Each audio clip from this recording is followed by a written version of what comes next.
2022, the market was crap for raising a round. But what I had going for me is I'm a female engineer. It's always been hard to raise money, like it was never easy. What's one more obstacle? This is Funded, a show where founders who raised millions in venture capital share the gritty side of what it actually took to get that money in the bank. I'm Jason Ye. Not too long ago, I was trying to get my ideas funded. And back in the day, I was a VC listening to founders pitch me for money. You think of where successful venture-backed tech companies are headquartered, you probably think of cities like San Francisco, New York, LA, maybe even Austin or Miami. It's safe to say that small cities like Cheyenne, Wyoming, with populations of 70,000, probably don't make the list. Today, I'm joined by Heather Shoemaker, founder and CEO of Language.io, an AI-powered translation software company that's raised over $20 million in venture capital. The best part is they've done it all while headquartered in Cheyenne, proving that in a post-COVID world, you can be venture-backed from almost anywhere. But being a female founder in the tech industry while going out to raise venture capital doesn't exactly scream easy, especially from a flyover state. In Heather's case, she was even told by one VC, and I quote, "It would be so much more believable if you had a beard." Now, despite every obstacle, Heather still managed to come out on top, having recently raised an $8 million Series A in one of the most challenging fundraising environments in history. All of that perseverance had to come from somewhere. Maybe it came from her childhood, which turns out was quite the cold one. So I was born and grew up, went to high school and everything in Alaska. So Where all the great founders I know, are born, right? right. But it's hard to describe yourself in a couple sentences, but things that apply to becoming an entrepreneur later were definitely there. Like there were traits. For example, I was seen as bossy. I remember my siblings getting irritated with me because I was too bossy and controlling. And at one point, my parents sat me down and they're like, "Heather, you'd make more friends if you were just less bossy." I was like, "Okay." So, I think that's kind of entrepreneurial at some level, right? To just be a little bit bossy, like how you want things to go. But I had to get that under control because I think more successful entrepreneurs do have to learn how to work with people and play nicely with others. So, you can't just be bossy. So I hope I did eventually learn my lesson. But another thing as a kid that I loved to do was just invent things. Like I thought the be all end all was to invent something new. And so I would get chemistry sets and concoct things. And not that I ever invented anything as a child that was worth mentioning, but it was something that I found really fun to do that I think did play into how I wound up. Either the bossiness or the inventive streak, was that something that maybe that you took from your parents? Were your parents entrepreneurs? Were they inventors, scientists? What were your role models growing up there? No, my dad was actually an Olympic athlete. He skied in Sapporo, and I want to say it was 72. He was a teacher in Alaska. He was a ski coach and a gym teacher in Alaska. And my mom, she's since got a graduate degree, but at the time I was growing up in Alaska, she was a stay-at-home mom. And we were in a really rural area. Like Alaska in general is rural. But I just spent a lot of time in the woods, not doing your normal neighborhoody things because we had a lot of property. There weren't a lot of kids nearby. So I was on my own a lot. Also being bossy. Fascinating. Well, you certainly had an elite performer to look up to in your father, right? Someone That's who true. I'm sure put in a lot of hours and worked really hard to get to where he was. I'd love to kind of take you through this path, and I'm sure you've done other interviews and other types of podcasts might really focus on the start of the entrepreneurial journey. I want to at least touch on that, but we'll actually fast forward and then get to where your company is today. But tell me a little bit about your path towards starting Language.io. Were you consistently an entrepreneur, or did this come out of your years as a corporate corporate ladder climber. Tell me a little bit about where you were. I'm like the opposite of a corporate ladder climber, which is how I wound up as an Okay. entrepreneur, right? So just to give you the you know short story as to how I wound up being an entrepreneur, I started with a degree in linguistics from the University of Washington in Seattle, and for a while I was an interpreter for the Immigration and Naturalization Services, and did a few things in just the interpretation field. And I loved it. I felt like being able to communicate in other languages was just exciting. Like it gave me a rush to be able to talk to people um, that other people couldn't talk to because they didn't speak their language, right? And when I realized that I could learn a language and communicate with folks that other people could, like, there's just something exciting about that. I can't really tell you why. It's not very tangible, but I did realize shortly after getting that undergraduate degree from UW in Seattle that wasn't my end goal. Like I enjoyed doing it, but there wasn't any money in it, and I did want to make a good living, and I always loved math.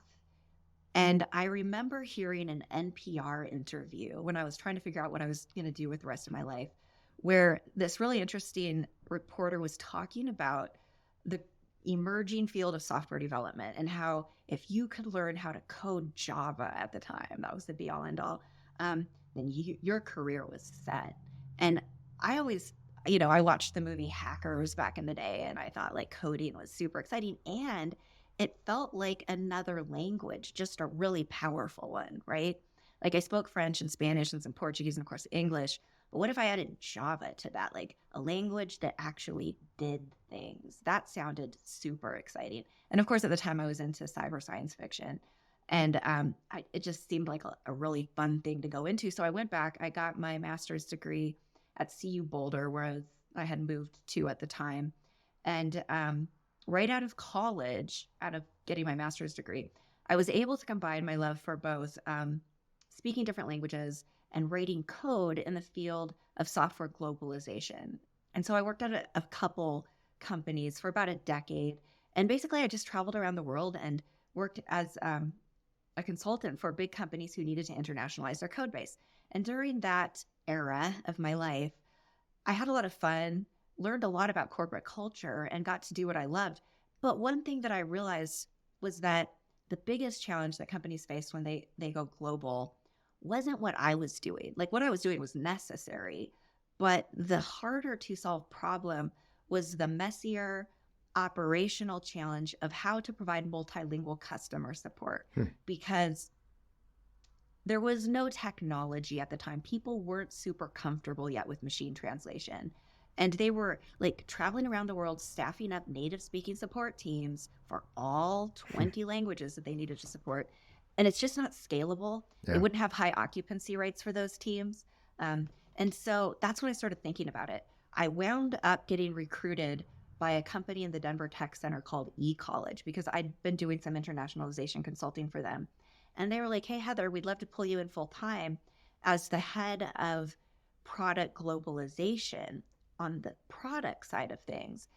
Would you be interested in doing this? Because our goal is to get acquired, but we know we need to fully globalize our platform. It was a learning management system before we can get acquired for the amount that we're looking for. And we'll give you lots of shares.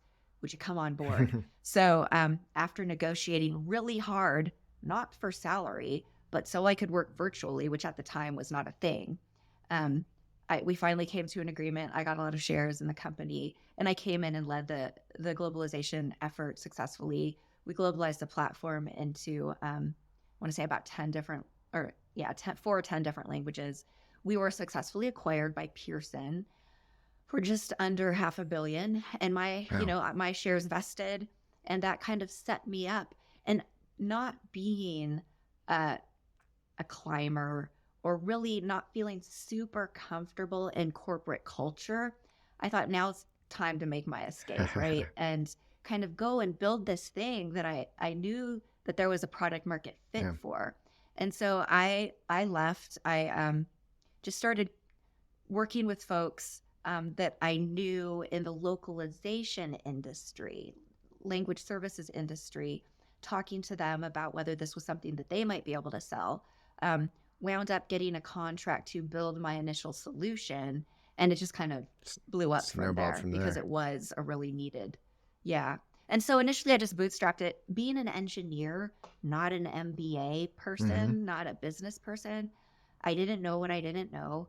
Um, I didn't really think I needed to go after funding, being very naive at the time, right? Because nobody else was in Yeah, my space. It was like I was the first entrant in this made up market of multilingual customer support. So initially I didn't even try to sure. raise money. Just bootstrapped it, No, but and I'll eventually I just did say, have so to. you've been working in I-18N. Is that what you guys refer to it as? I think a lot of people don't a lot of people don't Clever. know where A16Z comes from. But Right, right. internationalization. That's a great backstory. Yeah. Great origin story for starting the company, and I'm sure that that served you well as you eventually did have to go out to fundraise because people want to know, do you have an expert insight? Do you have um, experience that helped validate this problem space? And it feels like you had tons of check marks. And I love the idea that you didn't know what you didn't know, but you knew how to build, right? So that's where you started your company, which means I think you had it in your mind that you could build something, a business without raising money. But at some point, Heather, you run into some kind of realization that's like, okay, I'm building. Maybe you had that first contract, you're making money. Can you remember what you were going through, or what part in the initial journey of the business um, where you kind of ran into this wall or this aha moment that maybe there was something bigger, but you needed to fund it? Like, tell me a little bit about what was going through your head then. Yeah. So again, being an engineer, not a business person, I was naive going into it. And, we started just chugging along, pulling in customers. There was a good product market fit for this solution, but what I should have known was that others were going to notice Mm, that.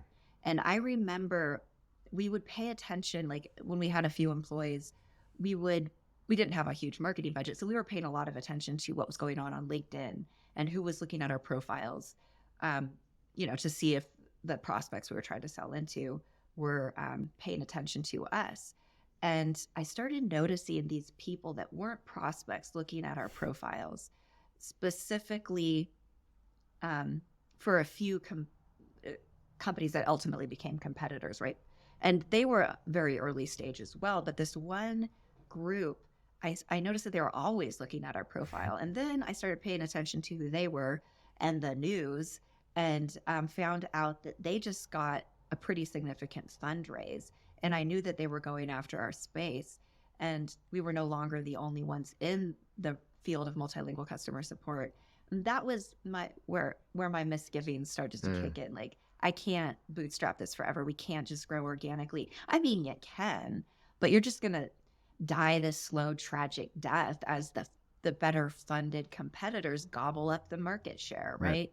And so I'm good at doing research. So suddenly I started doing a lot of research about how to grow a company, how to um, get VC funding. And I knew it was going to be a tough road. I was in Wyoming. That's where I had headquartered the company. Yeah. It was pre COVID, right? So it wasn't normal to be in Wyoming. Everybody expected you to be in Silicon Valley. I'm a woman. There are very few women founders, let alone of deep tech, Sure. right? And all the research I found indicated that, yeah, you can raise money as a woman if you're selling fashion or makeup or baby related products in areas where women are expected to be the expert. But in deep tech, not so much. You're going to Yeah. get a lot of pushback. So I had a lot of strikes against me, and it wasn't an easy road. Well, in other interviews, that sort of yada yada yada might be good. But I actually think this is really worth talking through if you're comfortable with it. So, Oh, yeah. at some point, you realize that, wow, other people have noticed what you noticed, right? And then they started to fill their coffers to really go after this opportunity. And so now you got to go do something. And you're a student, right? You've been a student your your whole career. You've learned a lot of challenging languages, and now you think to yourself, I'm just going to start looking up this new language of investing in fundraising and venture capital. One of the things I've learned, so I studied computer science as well, then went into that weird world of business. But Right. when people from a much more logical background then enter this world of venture capital and fundraising, they're often surprised at what they run into. So I wonder if you could just tell us a little bit about your own journey of kind of getting yourself up to speed, and then maybe touching on some of the harder experiences you ran into trying to raise capital in the early days, maybe the mistakes or just bad experiences, painful experiences that you went through. Yeah, absolutely. And you bring up a good point. As a logical coder type person, Yeah. you expect things like this to follow a logical path, right? And as you learned, I'm sure, Jason, fundraising, there's some logic, but it's also an art. It's all about who you know, opinions, norms. Um, and when you don't fit the profile for what a VC is expecting, you kind of throw them off a little bit. So, I did all the research. I knew I needed to start talking to VCs. And I thought, well, I'll start with some kind of local VCs because there aren't venture capitalists that you'd be familiar with in the state of Wyoming. Yeah. There are very few tech startups in the state of Wyoming. So I thought I'd hit up Denver. And I started just joining like networking groups in Denver, fundraising groups. And I started talking to a few firms in the Denver area. Now, stepping back a second, in retrospect, this wasn't such a good idea. I thought that a regional firm would make sense because they want to invest regionally. What I didn't know was that it's easier to actually talk to a firm that might be on the other side of the country, but who is familiar with your market. And you don't have to first sell them on your space, why your space is even viable, right? But again, not knowing what I didn't know, I started talking to Denver firms, and they tended to be pretty old-fashioned. Strangely, you'd think of Denver as a really progressive area, and maybe I was just talking to the wrong ones, but they were very much put off by the fact I was in Wyoming. I mean, hello, Wyoming is a 2-hour drive north. Like, we're not that far away, but okay. And then they just didn't get the space. I don't know how much of it was sexism. You can never really put your finger on racism, sexism, those aspects, because nobody's going to come. Yeah. Well, often they won't raise come their hand right out and say it. I know. Hey, I don't like investing in no, women. Yeah. Exactly. No, they're not going to say that. But, when you read the research about how VCs respond to women pitching versus how they respond to men pitching, there are a lot of things they do only to women. They ask you questions that detract from your technology, that are not encouraging, that I'm sure you've read all the same reports I have, Jason. But that was definitely happening. And they'd just be like, I don't know why anybody would buy what you're doing when they could just integrate directly with Google.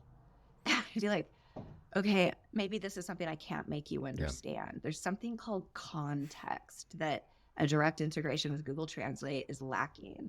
And I would do my best to dumb it down, which was also probably a mistake and retroactively when I look at it, it's one of those catch-22s. When I would dumb it down and use terminology that would make sense to the lay person who has no background in NLP or AI, they would just be like, well, that sounds really simple. I don't understand the moat. Like, what's to stop other people from building it? But then when I would use big words and just throw out a few 50-cent words that they might not understand so they knew I knew what I was talking about or had the background, then they would glaze over and that would give them another reason to just say no. So I tried this for a few years, got nowhere. And to the point where I was talking to some colleagues about, maybe I just pitch virtually. I present mail with a voice modulation solution, a mustache, and see if I get better there. But of course you can't do that because then you start lying and nobody's going to invest in you, or they'll see you later. So that won't work either, right? So at a certain point, I just said, screw it. Excuse my language. I am just going to continue to go organically because I'm getting nowhere with this. And literally just put the brakes on it all for about a year. I was at this, I was on the advisory board for a tech boot camp in Cheyenne. And we were at the graduation celebration. There aren't that many. It's a very small tech ecosystem, so we all support one another, right? Yeah. And I was at this graduation ceremony and drinking a beer, and this guy came up to me drinking a beer, and he's like, "Hey, are you Heather?" Like, "Sure am." And he's like, "I hear you have a SaaS tech startup here in Cheyenne. I'm with this angel fund in Casper, which is a couple hours north, which is nothing in Wyoming terms." He's like, "I'd love to invest in your company. We're just looking for tech startups to invest in." And it was awesome. It was called Breakthrough 307, which is the area code for all of Wyoming. And I know, right? And there just aren't that many tech startups, at least then there weren't, for anybody to invest in. So I went and met with Jared Stack, who was one of the partners there in Casper. We pitched. They were really supportive. They were just thrilled to have a SaaS tech startup in the state of Wyoming that was profitable, had like Fortune 500 companies to brag about, and they were all in. He helped me kind of round out the round. We got to $500,000, which for me was huge at the time, and wrapped that up. And once you raise a little bit of money and can demonstrate that you've got faith at some level by investors, it's much easier to raise more money. So from that point on, the doors were opening a little faster. Like, it was still challenging, don't get me wrong. But then I started talking to institutional VCs and was able to raise more money from there.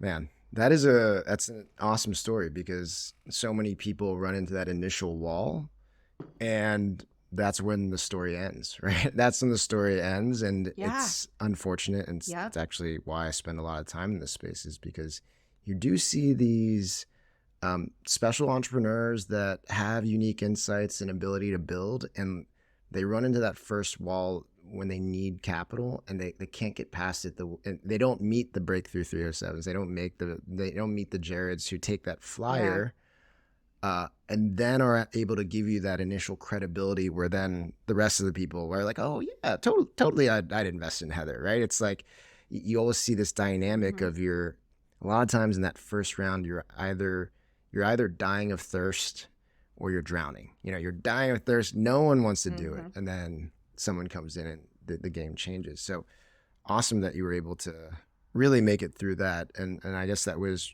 just pre-pandemic, or right in the beginning of the pandemic?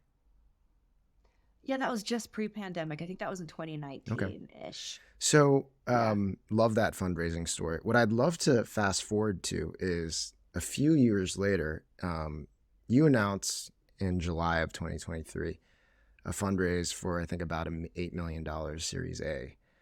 Usually when people announce, there is a bit of a lag for when that actually happened, and you can share whatever is comfortable for you.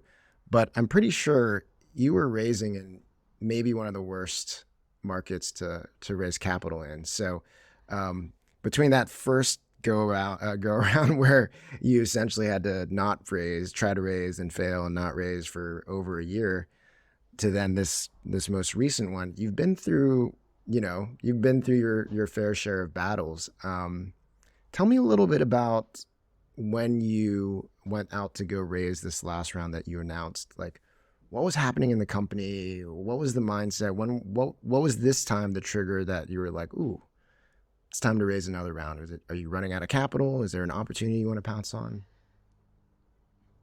Yeah, that's a good question. So there were a few fundraisers between that original angel round and what was technically the A1 round that you saw most recently, right? And so the way it all happened is, after the initial angel round of about $500,000, we knew that was just to get us started, that we were going to have to raise more, right? And luckily, the next raise occurred during the pandemic. And what was like, the pandemic was a horrible thing, but for startups in places like Wyoming, it was a beautiful thing, because suddenly investors were like, "Oh yeah, what a great idea to headquarter in Wyoming." And a lot of these investors are very rich people, and they're like, "I have a second home in Jackson, Wyoming, in fact." And we're not in Jackson, and Cheyenne's about as different from Jackson as it gets, but sure, hey, if that same, works, same. conversations I know, exactly. Um, yeah, that's another story. Anywho, like where we were located was no longer a problem, and all the pitches were virtual. And so it didn't matter whether we were pitching to folks on the West Coast, on the East Coast, in Europe and Israel, like it was fine. And so through the network that I developed from that initial angel round and conversations that I had, I was connected with an investor in Boston named Bob DeVoli, and he has his own VC firm. He's really well known in the VC world, especially on the East Coast, but his firm was called Gut Brain Ventures. He had already invested in the NLP space for years and knew our market really well. I didn't have to sell him on why you wouldn't want to just integrate with Google Translate for customer support. Like that there was a layer of context that businesses needed to provide accurate real-time translations in this field. And he looked at what we'd already accomplished. Bear in mind, we were a profitable company before we raised any money. We had big logos amongst our customers. So he was just really impressed with all the hard work. His wife, incidentally, is this feminist author with a major university on the East Coast. And so he was all about supporting women, which also helped. So he led our first institutional round, a seed round for about $5 million. From there, we were able to raise a few follow-on rounds, including an A round. The raise that you saw happened when we had scaled the company to a certain level, right? The economy was tanking at the time and still hasn't completely rebounded, as we know. But we were all, the board and myself and the leadership team had come to the conclusion that we needed to put ourselves in a position where we had a path to profitability and that we could really go after some serious AI technology that we needed to develop to continue to be competitive in our space. And so Bob and the other folks that were now investors in Language.io were all on board with it. And we decided that $8 million was enough to get us to profitability within a reasonable time frame. Given the market conditions, we didn't want to be in a situation where we had like 12 months of runway and then what, right? Right. And we wanted to be stable. I mean, we will raise more money if there's something specific we need to go after. We just didn't want to have to be in that position for our survival. And yeah, it wasn't an easy fundraise. The terms that folks were offering were insane.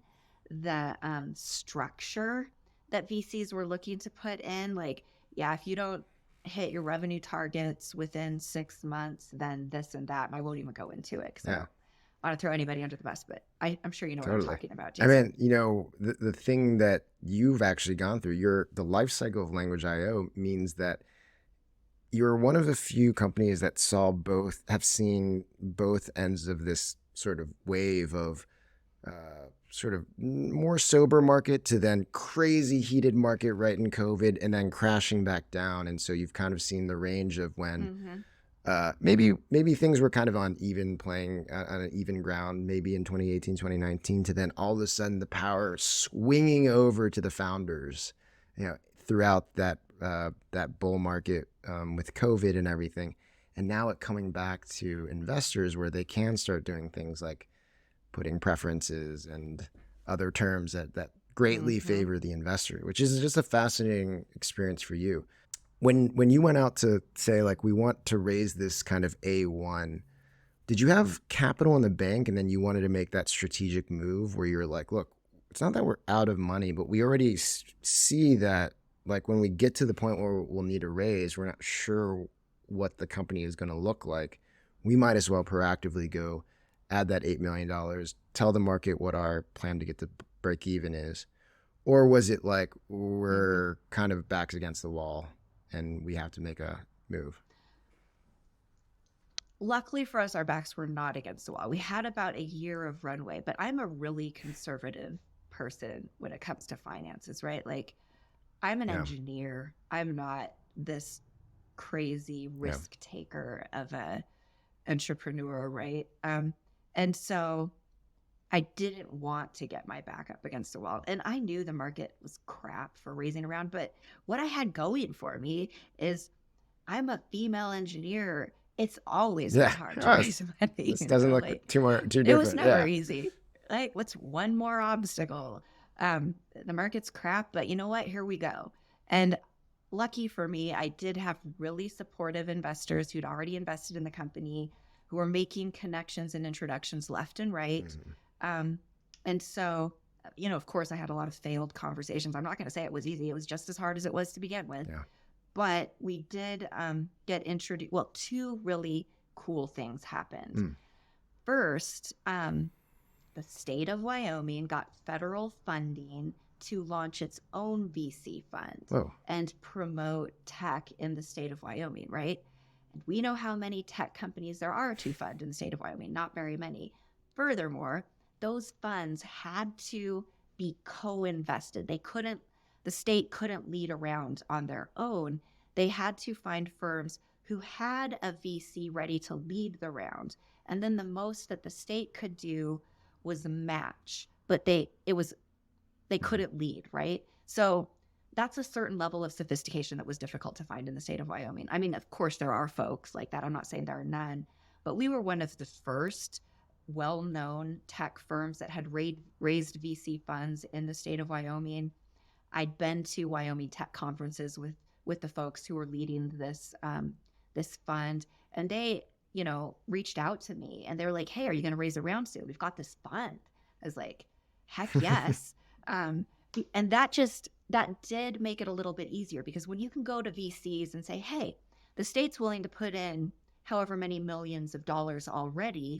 We just need a lead investor." In fact, the lead investor doesn't even need to put in the majority of money, because the others were going to do their pro ratas. Right. So it was, I think, honestly, that's what pushed us over the finish line in these really difficult market conditions, was having the state of Wyoming ready to co-invest almost as much as everybody else was putting in collectively, right? Yeah. And it was just a really good selling point. And finally, we through Bob and some of the other investors, Gorov with Omega Venture Partners, who's also an investor in Language.io, we were introduced to a guy named Tuomo, who's a partner in a firm called Joint Effects, also on the East Coast.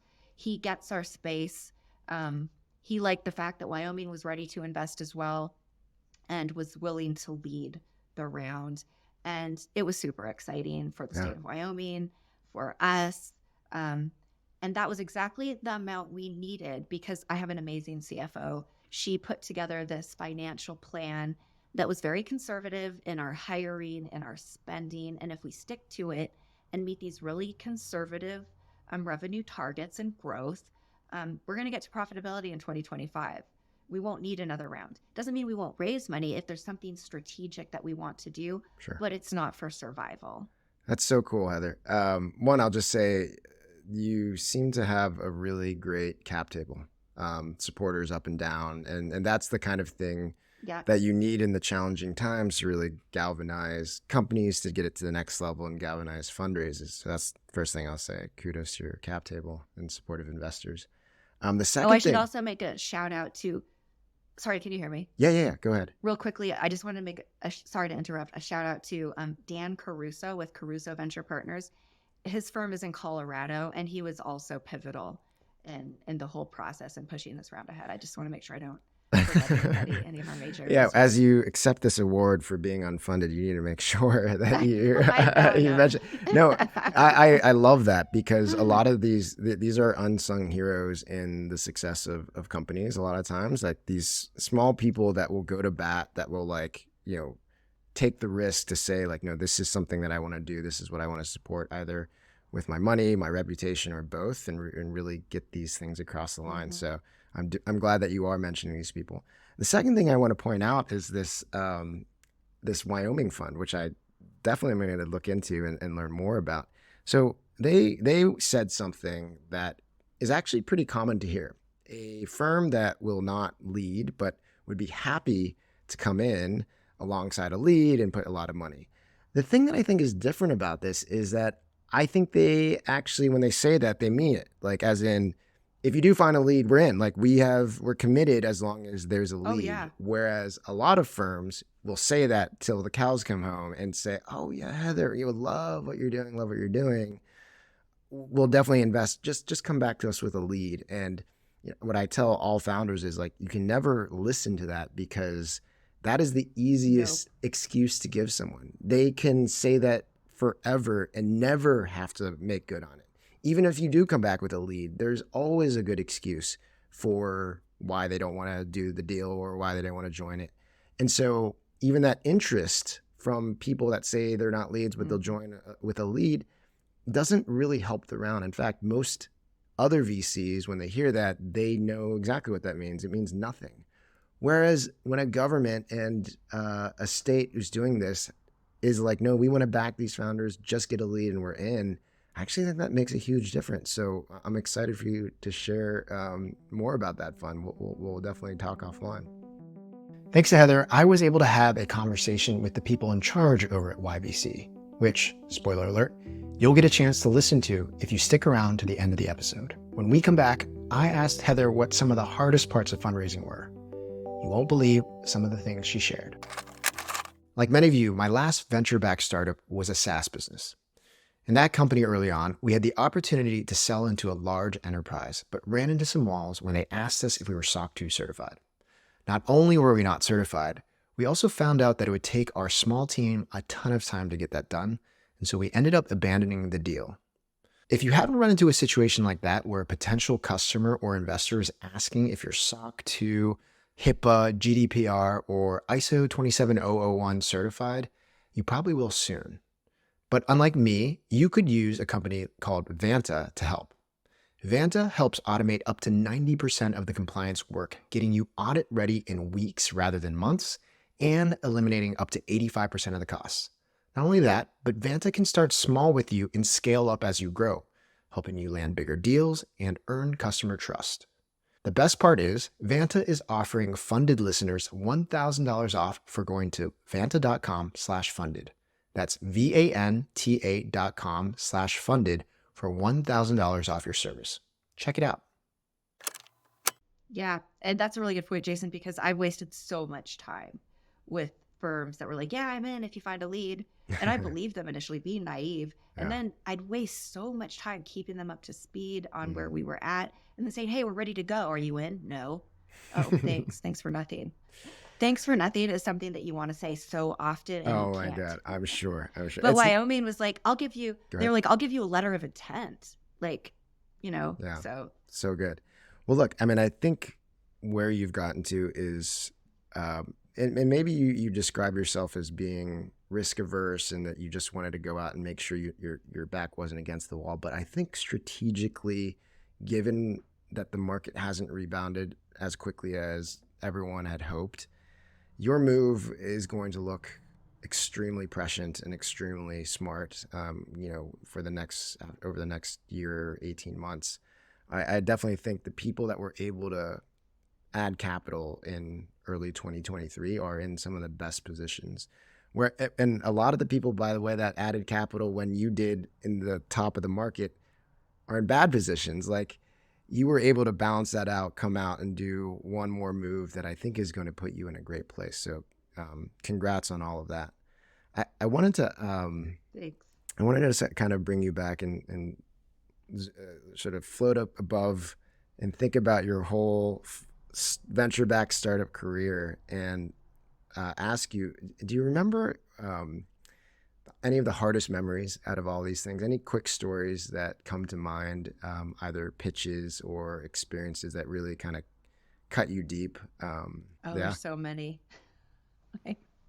It's just, you pitch so much and you get so many rejections. It's just easy to give up. I'm trying to think of some of the tougher ones. I mean, there were folks I'd start talking to and they would be like, why did you try to grow organically? Like, the fact that you never raised money for the first couple of years indicates that nobody wanted to invest in you. And I would say, well, I wasn't trying, like so many objections that are unfair that you get in these situations. Oh, I had one investor say, who never invested, by the way. He said, I really like investing in women-led firms. Women are just more trainable. And I know that was really sad. Um, Another one was like, this is AI. It would just be so much more believable if you had a beard. like, Wow. and, um, yeah, just and then just like direct insulting comments, like, um, about this technology is so easy to replicate. I just anybody can do it. Like, and I don't know why they thought it was so easy to replicate. I'd be like, we have proprietary machine learning. This was before generative AI, by the way. Proprietary AI that we have built. We have an ML team. I don't know why you think your intern could just replicate it over the weekend. That was said. Um, so yeah, I guess you just have to have really thick skin and the ability to, at the end of the day, after you've had these really depressing conversations, just remind yourself that that's just one person. They don't know necessarily what they're talking about. Oh, so much of the conversations are really based on like how their day had gone up until that point. Yep. Like, did they eat the wrong thing for breakfast? like, there's so many By the way, stupid reasons that they'll react negative. This is one of those things that as an engineer, someone tells you this, you hear this same story, Heather from 2019 or 2018 hears this story, and you would be like, that does not compute. That is not, how could that possibly be the thing that impacts the millions of dollars? But it's totally true. It's such a feel-based game, right? It is. Yeah. And I expected it to be logical, and sometimes there's logic involved, but so often it's not logical at all. You just have to, just, if you believe in yourself, you've got product market fit, you've got a good solution, just stick with it. I mean, that's all I can say. Like, don't give up. So Heather, I don't want to leave you on like dwelling on some of the worst times of your fundraise. I actually want to balance that out with kind of one of the better memories. So raising this last round in a horrible market, you did get tons of no's, but you do get introduced to Tuomo at Joint Effects. Do you remember where you were when he let you know that Joint Effects was going to come in and actually lead the round? Do you remember where you were or like what the circumstances were? Yeah, I remember. And it was my CFO, Meg Fahey, and I who were like both equally in the weeds grinding on this every day when we realized the state of Wyoming had written their letter of commitment for a large chunk. We got the pro ratas in, and rounding up those pro ratas, oh my goodness. And then, of course, Tuomo was willing to lead for this amount, and he was willing. Yeah, there was a day where Meg and I just got on the phone, and I think we were both about ready to cry and laugh at the same time when all the pieces finally came together, because we thought we had all the pro ratas, and then somebody was not in, right? And we had to go, like, what's funny about this round is it was $8 million, right? But Tuomo's terms said you have to be at least $8 million or I'm not leading the round. And we lost one pro rata that said they were in, and that was only, I mean, I say only, but it's still a lot of money. It was only like $200K. And in a round of 8 million, you don't think a lot of a $200K pro rata, but that was a difference between closing the round or not. So at the last minute, after business hours, one of our investors came, I think it was actually Tuomo who came back and said, I know you need another 200K. I've got these guys. They'll be in for 200K. So we had to like make these pitches at 8 p.m. And they were like, yeah, I trust Tuomo. We're in for 200K. Wow. You wouldn't think it would come down to that. And I was even at the point where it's like, you know what? I'll write a check because this needs to happen.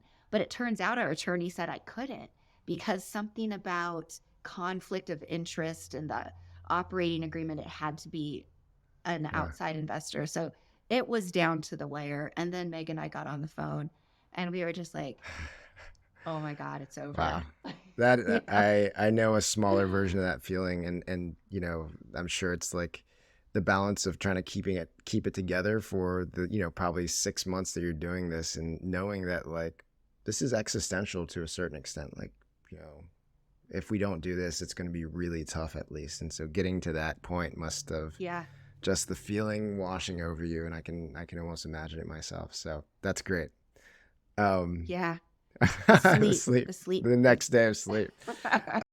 Before we ended our interview, I was able to ask Heather if there were any up and coming entrepreneurs she was excited about in Wyoming. Oh yeah. Jared, the angel investor I told you about, who really I attribute our initial fundraise and our ability to raise money at all. He started his own venture called Flow State, which is associated with the oil and gas industry in Wyoming, which is the biggest employer here in the state. Flow State. So that's Jared Stack. He's awesome as well. That was my conversation with Heather Shoemaker, founder and CEO of Language.io, one of the top companies providing multilingual customer support at a fraction of the cost. In past seasons, there have been episodes where we've gone deeper to chat with the VCs who invested in the entrepreneurs that we interviewed. It was awesome to talk to Julia Lipton from Awesome People Ventures about her investment in Sam Korkos of Levels, and Walker Forehand from Canopy about his investment in NeuroID's Jack Alton. For this episode, I got a chance to talk to Bert Adams and Gordon Finnegan at Wyoming VC to hear about how they ended up investing in Heather and what they're doing to stimulate Wyoming's venture capital ecosystem. So YVC is funded federally. So it's funded through the State Small Business Credit Initiative, or SSBCI, which was part of the American Rescue Plan Act, or ARPA. And so Wyoming was allocated $58.4 million to use to help support small businesses. At the Business Council, where Gordon and I work, we already have 11 loan programs to help support businesses. And so with SSBCI, you could use it for debt or for equity. And in Wyoming, we have a really sort of nascent entrepreneurial venture capital ecosystem. And so we went all in on equity. So YVC has a two-pronged approach. First, we've got about 60% of that fund that we're going to use for direct investments. And that's what we used as we invested in Language.io. Then we have the other 40% of the fund that we're going to use to help capitalize new funds within the area that are going to support Wyoming entrepreneurs. So part of the restrictions is we don't have LPs. We have federal money from Treasury. Part of those restrictions is that money has to stay in Wyoming, the majority of it. So what we're trying to do is grow the ecosystem on both fronts, both on the direct side to help entrepreneurs, and then on the fund side to help capitalize more funds so we have more checkbooks at the table as we're looking at deals. Fascinating.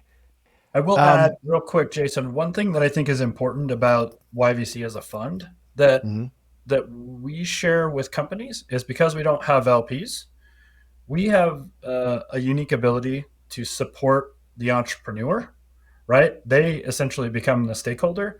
So we don't lead on purpose because we don't want to be the one sort of pushing valuations and crunching and trying to get the best deal. We actually can take the position of supporting the entrepreneur, in this case, Heather, and help to negotiate those terms and really get it so that it's a good deal for the investors, but also a really good deal and founder friendly. Let's fast forward and kind of shift our focus into talking more about Heather Shoemaker and Language.io. Where I want us to shift the conversation is to talk a little bit about the challenges Heather had when raising these rounds of capital. And in some ways, we can look at a bunch of different things that might have impacted the perception of her company and her as a founder and why it was so difficult. But she's an engineer, she's building a real cash flowing business, it's growing, and yet no one is actually like leaning in and jumping in to be that first domino. She's piecing together smaller checks. When you look around the world, look around the country at least, and similar companies with maybe less revenue, less background, less understanding are raising bigger rounds of capital, especially in the heady days of 2020 to 2022. Everything from who she is, where she is, had an impact for sure. When she talked about trying to get this round together, she talked about like still just kind of like struggling to get the first people to really believe in her. And she made it a point to talk about YVC and your involvement in her round because of something that you all did. You have a structure where I think you have a 20-some million fund, you're making investments, but you cannot lead. You can do what you describe as co-lead. And if you've heard or read any of my content, I'm quick to tell founders, be very wary of people that say, oh yeah, well, we'd love to co-lead, we'd love to co-lead the investment. And it's just an easy way for most people to say, go find a really sexy lead. And then if you find that sexy lead, yeah, we're happy to hitch our wagon to that horse. So tell me a little bit more about like fast forwarding to this round and your process for getting to a place where you could commit but not lead, and then how you took it from there. You want to take that, or you want me to take that? I guess I'll maybe start it off. I know co-leading can cause some hesitation. I think we like to sit more in a founder advocate role where, we can sort of be the afterburners as she starts considering or pushing toward term sheets from prospect investors. Yeah. And, we can also be the folks that come in that have a direct relationship with those investors. We like to have an independent relationship. So we're not just sitting on calls with the founder, but we're having one-on-one conversations with them. But, we're the advocates to the point where, when it comes to situations like Heather's, we may be one of the largest checks at the table. So outside investors can know that we can really bring a lot of weight and support behind what they're pursuing. And if we can sort of find that happy middle ground where we can advocate for Heather in the terms that she's trying to drive towards, but then sort of help meet the preferred investors halfway. Not so much negotiation, not so much co-lead, more so advocate investor, where at the end of the day, our stakeholder is the Wyoming-based founder and company. We don't have to answer to an LP that's going to be combing over our quarterly reports and subsequent outcomes. But no, it's not that we don't want to have those great outcomes, but our outcomes are just reflected differently. Very cool. One last thing. Do you remember any main things about Heather that stood out to you? Like, you do take a VC mindset. You're not just a government agency. You're looking for the best types of investments, independent of the fact that they are in Wyoming. So you're going to be focused on the founder. What are some things that stand out to you about Heather? I guess I can talk back to 2018 when she came into Jackson, and frankly, I drove her around in my car, and it was a pleasure of just getting to know her and hearing her insights into this burgeoning industry. Even if we look back 5 years, the concept of AI was still pretty foreign and science fiction based, whereas now you integrate that into anything, and similar to, let's say, blockchain 2 years ago, people can make certain assumptions and question the tangibility, but she's been building towards something really special for a long time, and she's a thought leader in it. So it's exciting to have her not only be a part of Wyoming, but be able to partner with her and support her. What do you think? Yeah, I think the thing that really stood out is sort of that growth story that she'd had when we came in. And I am fortunate enough to know part of the team that she has as well. And so understanding sort of their expertise, understanding where they're headed, and seeing that growth trajectory. And then to Gordon's earlier point, that being one of those top deals that we think in Wyoming can really be the turning point, right? It can really take us from sort of this infancy level in the ecosystem really far, really fast, if we can get that one sort of like tent pole company that helps the whole ecosystem. And that's sort of where we're placing that bet at this point is on Language.io. Yeah, I love it. The two things that I'll point out there that I say in a lot of different words are, I don't think founders understand how important first impressions are. Like that first impression and that memory of Heather in that pitch competition, driving her around in the car, like that sticks with you even 3 years later as you're deciding on and evaluating a potential much bigger deal at a much different stage and a completely evolved founder, right? Like that first session is still, that first impression is still so important. And then the importance of saying you're going to do something and then actually executing on it is just so important for investors to see, and for you to see their growth along the years. Makes a ton of sense that would make you want to go forward with this. The last comments I'll make and last questions I'll have for you is, tell us a little bit about a couple names of founders or companies in the Wyoming area that we should be aware of, something that maybe the listeners of Funded would want to pick around and sniff. Any other names you want to share, or is it kind of playing it close to the vest? That's a great question. We are excited to share Frontline Wildfire Defense. It's a fire protection system for your home. They've been deployed across Wyoming and across California. They've saved homes in Wyoming. Wyoming Business Council actually provided them with a non-dilutive grant, again, back in 2018, that helped build their first system, which did save a home in Wyoming. And they've continued to prove it across the nation. So I think that's probably front of mind in terms of recent news. Any others you'd want to add? No, I think that's probably the one. And like Gordon said, we've got a couple more up the sleeve that are getting close to coming out as far as investments that we've made. But Frontline's a good one. We're excited to continue to find more, and we'll look to share it with the world, and hopefully they can come join us. Love it. Awesome. Thank you, Jason. Let this be a reminder to anybody listening in government or in startups that the ecosystem is always changing. So interesting to see what YBC is doing, and I wouldn't be surprised if we see more individual states launch their own VC funds. Really cool to see. This episode was so packed with insights. When we come back, I'll be joined by my producer Paige to see if she got tripped up by any of the VC lingo shared by Heather, Bert, or Gordon. Let's see what she has to say.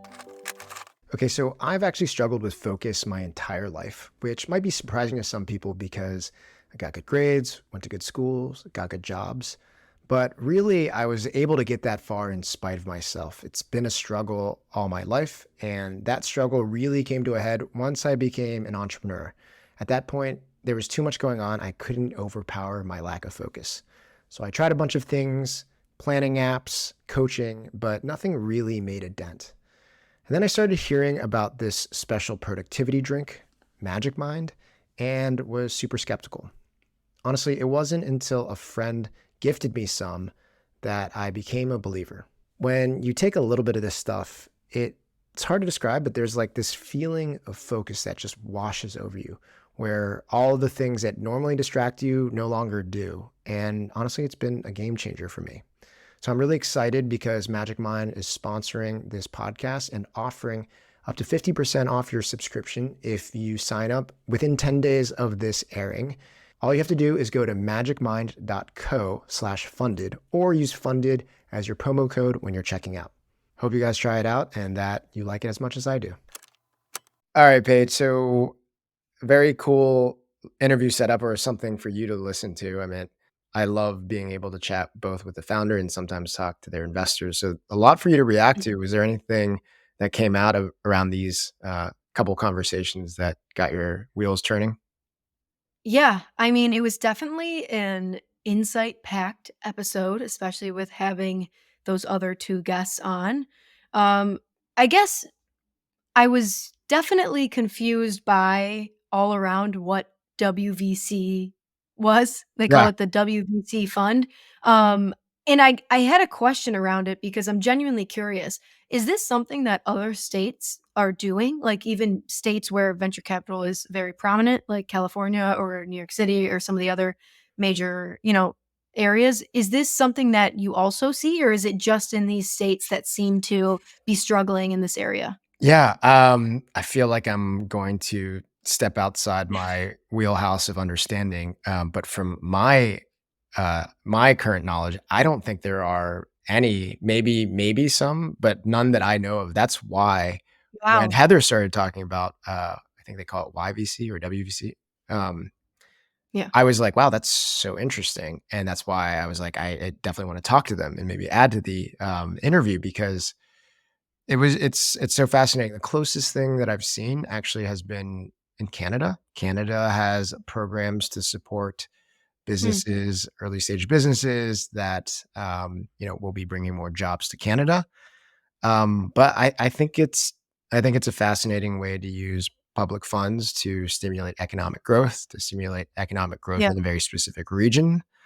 Um, and it makes a lot of sense because Wyoming happens to have a big ski destination that a lot of wealthy investor venture capitalist types go to. And why not try to stimulate a little bit more of a startup ecosystem and an investor ecosystem? Yeah, yeah, that's a good point. I could see why.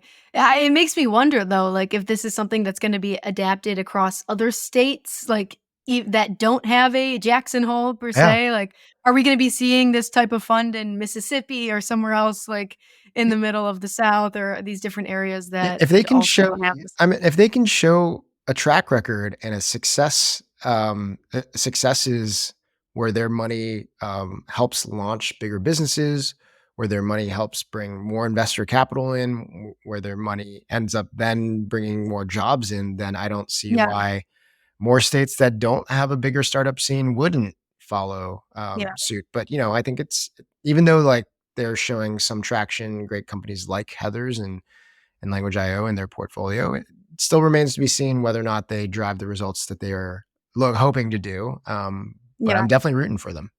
Yeah, same. It'll be interesting to see how that plays out. But something else I thought was strange, but I'm not sure if it really was strange, is that Heather waited a few years to, go out and fundraise. She was already profitable. She didn't see a need to. She didn't even know that really was an option.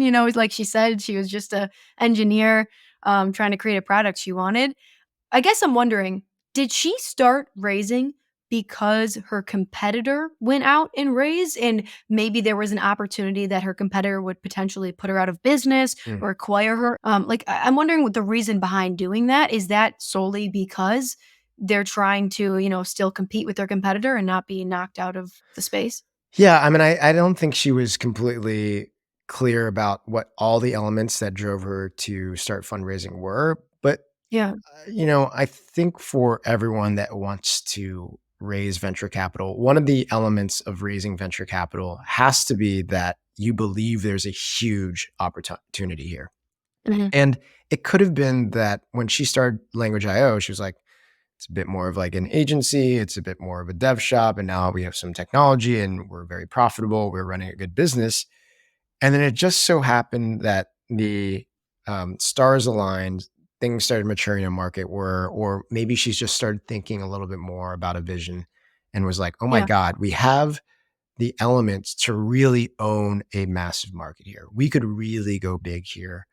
And maybe it was coincidental that a competitor started raising at the same time. Maybe Yeah. the competitor raising opened her eyes around what was possible. Um, but and maybe too, she was like, look, we thought we could own this market slowly, build a big business and own 100% of it without raising capital. But now there is a competitor there who is going to invest other people's money to grow fast and take market share. We Okay. need to make sure that we do something similar and move faster with investor capital. So Well, all because those that's things. Yeah. That's what I was wondering because it seems like that would be a strategic move where, like, you notice another competitor coming to play. They just raise a huge amount of money. They're going to be able to scale, 5x, 10x faster. I guess I assumed that that would mean there would be a big possibility that they could knock Heather's business out, like, of that market. And I'm wondering, is that something you see? Yeah. It's funny because maybe someone creates a business and they never would expect to want to fundraise, and then they see a competitor come in.